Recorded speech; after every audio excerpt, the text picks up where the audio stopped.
The sea was a dark gray. The sky was the same color. Old Thomas sat in his small boat. He pulled his net from the cold water. His hands were rough and strong.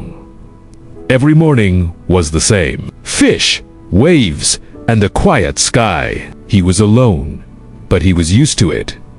His little dog, Finn, sat at the front of the boat. Finn watched the water with careful eyes. The net felt heavy today.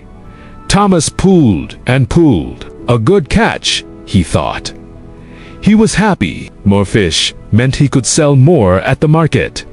He could buy wood for his fire. He could buy food for Finn. He pulled the net into the boat, but it was not full of fish. It was full of things.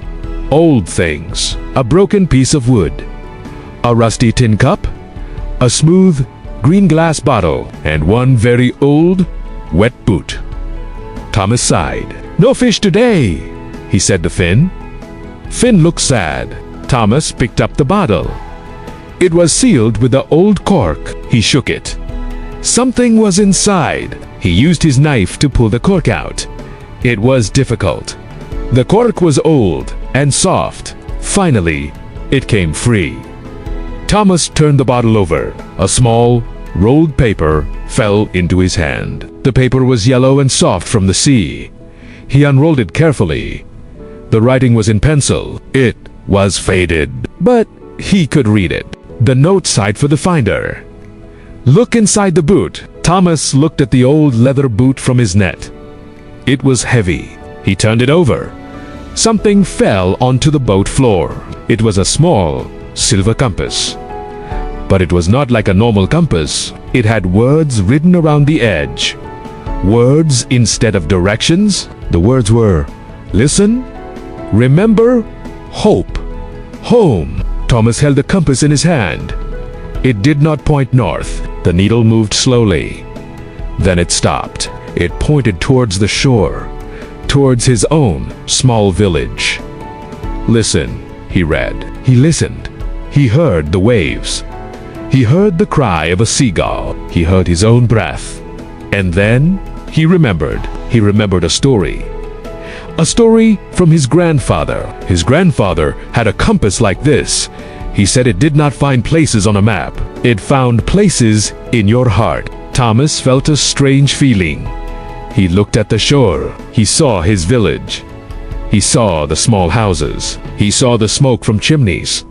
He had lived there his whole life, but he felt like a stranger. He was always on the water, always alone. The compass felt warm in his hand.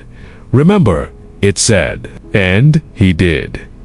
He remembered his grandfather's face. He remembered his grandfather's voice.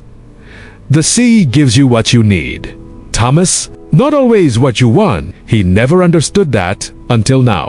The needle moved again. It pointed to the word hope. Thomas thought about hope. What did he hope for? He hoped for a good catch. He hoped for a warm winter. But those were small hopes. What was his big hope?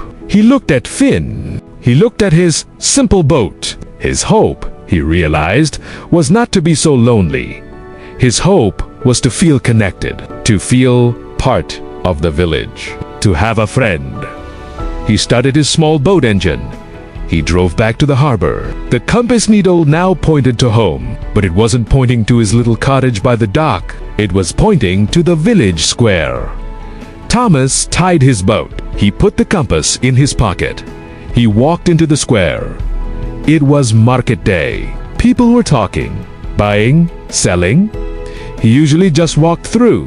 He never stopped. Today, he stopped. He saw Mrs. Laney at her vegetable stand. She was smiling. He walked over. "Good morning, Thomas," she said. "A cold wind today."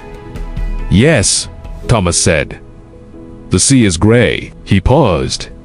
He saw her apples. "Can I have 2 apples, please?" he asked. "One for me and one for my dog." Mrs. Laney looked surprised. Then she smiled wider. "Of course, Thomas." She gave him the apples. "How is Finn?" she asked. Thomas was surprised she knew his dog's name. "He is well. He is on the boat." You should bring him to the square sometime, she said. We like dogs here. Thomas walked on. He felt the compass in his pocket. It was warm. He saw old Mr. Evans sitting on a bench. Thomas sat next to him. They did not speak at first. They just watched the people. Then Mr. Evans said, "You caught anything today, Thomas?" "No fish," Thomas said. "But I caught something else." He showed Mr. Evans the old compass. Mr. Evans's eyes grew bright. "My goodness," he whispered. "My father had one like that. He was a fisherman, too." He said it pointed to true things, not true north. Thomas and Mr. Evans talked for a long time. They talked about the sea. They talked about old times.